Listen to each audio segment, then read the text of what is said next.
Umeiona dabi ya aina gani jana? Dabi ambayo ina ushindani mkubwa kwenye kiwanja.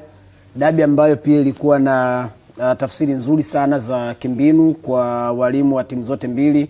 Maswali ambayo walimu wa timu zote mbili waliulizana kwenye mpango kazi kwanza kuelekea kwenye mechi yenyewe, kwa maana ya kuanzia kwenye line up, jinsi ambavyo kila mwalimu alichagua wale wachezaji 11 ambao wataenda kuanza nao mechi, na baadaye pia kuona nani anamuintroduce kwenye kiwanja. Ilikuwa ni swali lingine ambalo walimu walitupa hiyo faida kwenye selection ya kikosi, lakini pia kumanage mechi kadiri ambavyo ilikuwa inakwenda. Lakini kingine ni level ya ushindani ya wachezaji wenyewe sasa ndani ya kiwanja, hasa kwenye kutafsiri matukio kiwanjani, lakini pia kuona wanawezaje kuicontrol mechi ya hadhi ya dabi kwenye kiwanja, hata katika wakati ambao pengine nasema hili imekuwa ni gumu, lakini uliona jinsi ambavyo wachezaji walikuwa wanatoa majibu ambao nasema hii ni mechi ya dabi ambayo wanacheza wachezaji ambao wanasema ni A-list, wale wa level ya juu kabisa kwenye kiwanja, kwenye level ya ushindani. Kwa hiyo kwangu nafikiri ilikuwa ni dabi ambayo kuanzia kwenye eneo la makocha ilikuwa ni sawa sana. Eneo la wachezaji wenyewe kwenye kukubali kile ambacho walimu walikuwa wameingia nacho kama mpango ilikuwa ni sawa. Mwitikio wa mashabiki pia ulikuwa uko sawa sawa. Kwenye maeneo matatu kwangu ilikuwa ni dabi ambayo ilikuwa inaonyesha kweli ni hadhi ya mechi kubwa kabisa kwenye ligi ya Tanzania. Kinga Mkono. Naam. Kuna namna ambavyo unaiona tofauti dabi na ambavyo amezungumza Michael Yera kwa mtazamo wako katika dabi ambazo umezishuhudia kwenye miaka 3 mfululizo hii? Dabi tofauti yake na mingine uwezo kusema kuna tofauti sana, ya kwa sababu siku zote mechi kila mtu anakwenda kwa malengo, lakini nilichokiona kwenye dabi hii Simba waliingia wamepania kwamba hawataki kufungwa. Ile zile mechi 6 zilizofungwa zilikuwa zimewachosha. Kwa hiyo walikuja kwenye mechi hii kwa mkakati kwamba wahakikishe wanaondoka na pointi 3. Wakikosa basi hiyo iliyopatikana ndio imepatikana, lakini uliwaona kabisa tangu mwanzo wa mchezo walikuwa na dhamira na nia kabisa, wamekuja kupambana kuhakikisha kwamba wao wanashinda.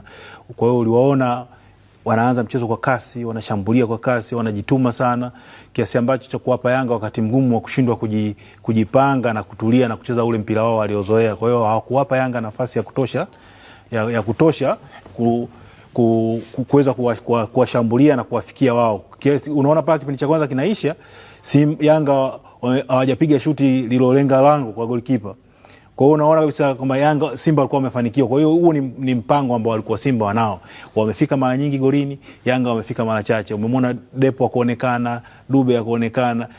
Kocha wa Yanga alikuwa na washambuliaji wawili, lakini wale washambuliaji wawili walikuwa hawana kazi kwenye kipindi cha kwanza, hawakuwa na madhara yote, kwa sababu katikati Simba walikaba vizuri, wakawafanya wale wakina Duke Abuya, Mudasiri washindwe kupitisha zile pasi kwa pembeni ambao Yanga wana nguvu yao, kina Zengeli wakimbia wapige crossi, au washambuliaji wa katikati waweze kuzitumia, waliwawini kabisa. Kwa hiyo ulikuwa ushindani mkubwa sana katikati ya uwanja. Lakini kingine nilichofurahishwa kwenye mechi jana ni jicho langu lilimtazama mwamuzi msaidizi namba 5 huyu Kayoko, alikuwa mstari yule alikuwa kwenye mstari pale. Yaani alikuwa wakati mwingine unamuona alikuwa na hamu kama yeye ndio mwamuzi wa katikati, jinsi alivyokuwa anaingia kwenye yale matukio.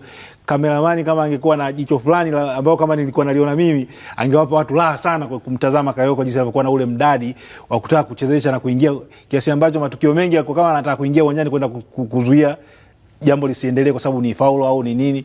Kwa hiyo ilikuwa ni mechi ambayo nje ya uwanja kila mtu alitimiza wajibu wake, walikuja uwanjani watu wamejituma, wamepambana, na ndani ya uwanja wachezaji walitimiza wajibu wao, na makocha walifanikiwa kimbinu. Unaona kila mmoja alifanikiwa kimbinu, kwa sababu Yanga kipindi cha kwanza Simba walitawala sana, kipindi cha pili Yanga nao waliamua kuja kucheza kidogo mpira.